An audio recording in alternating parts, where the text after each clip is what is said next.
From LA Clippers owner Donald Sterling's racist rant to Chris Brown's legal woes, celebrities are making headlines for their run-ins with the law. That's right. And here to break down the latest in entertainment legal news is attorney Domenic Romano. Welcome. Hey, Dominic. We have to talk about Sterling. That's all anyone's talking about. Many are calling for him to be fired, to sell the team. Can that really happen? Is that really going to happen? It's unclear whether that can be done. The main problem is that the NBA's constitutions and its bylaws are private. They're not public. So some information is leaked out. Apparently the Constitution does allow for an owner to be kicked out for non-payment of bills or becoming insolvent. But it's unclear that something like this, the other owners might see this as a precedent to other owners being kicked out if they say things that are insulting or against general public morals. And he's the sole owner of the team. That's so right. that also puts him in more of a position of power. Correct. Right. Right. Is it true that in the 68 years of the league, only one other owner has been suspended? Yes, in 2000, the Timberwolves owner for striking an agreement, a secret agreement with a player to circumvent the salary cap. That was the allegation there. But you know, constitutions can be amended. And this situation is so serious, so shocking, so repugnant that it might force the NBA to take action on an unprecedented level. Well, do they have enough legal ammunition to actually force him to give up his team? Perhaps not in the current Constitution, but definitely you're probably going to see the biggest fine in NBA history, massive. You're going to see a huge suspension, at least 1 year. We're looking at some serious sanctions and ultimately divestiture, forcing to sell the team. That's basically the nuclear option. When you say a big fine, how much are we talking? In the millions? Yes. Wow. It would surprise. Well, we're talking big money. Yeah. If a seven-figure number would not surprise, given the severity of what's gone on. Now, he has a history of doing this. I mean, he was sued before by Elgin Baylor in 2009. That's right. The lawsuit against potential tenants in his apartment buildings brought by Hispanic and Black tenants, potential tenants who were denied access to his.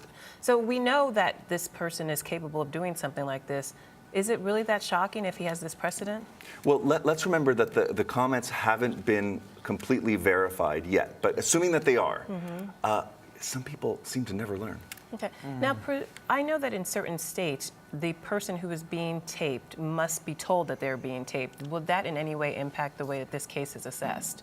Because obviously, if he knew that he was being taped, I would imagine that he wouldn't have been as vocal about his distaste for people of color. That's that's shockingly probably true. But the thing here is, there's what's admissible in court, and certain states are single-party consent, and certain states require both parties.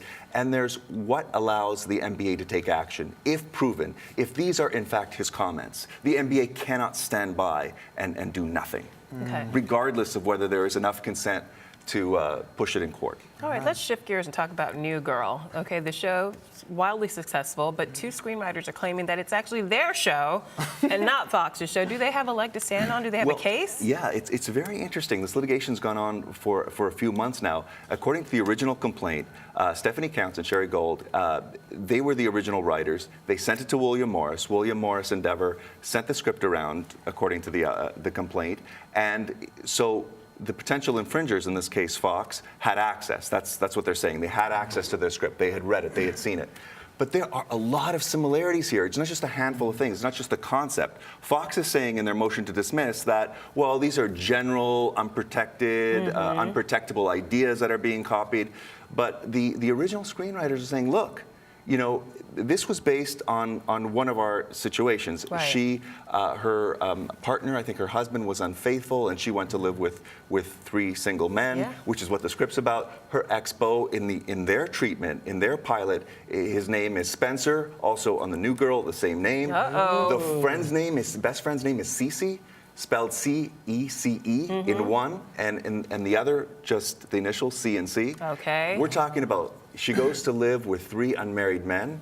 Similarity. Wow. Right. One of them is. And Fox already paid them $10,000, or hoped to pay them $10,000 to make this whole thing go away. Right. Does that That's a good question. Suggested admission of guilt, or You that they just wanted to wash their hands of this whole thing quickly before it dragged out? Excellent question. That is an offer to settle. So Fox offered $10,000 to settle, but that happens all the time. It's not necessarily an admission of guilt, and it is inadmissible. Any offer to settle is generally inadmissible in court to prove guilt, or in this case culpability, one way or the other. But as I was saying, there are a lot of similarities here, including that her romantic interest in both of the cases is a sarcastic bartender. All right, so now moving on to Tarantino. His latest film was actually, he sued Gawker because they leaked the script out, or they've been linked to the script being leaked out to the public. Does he have a case here, and why was it dismissed from court recently?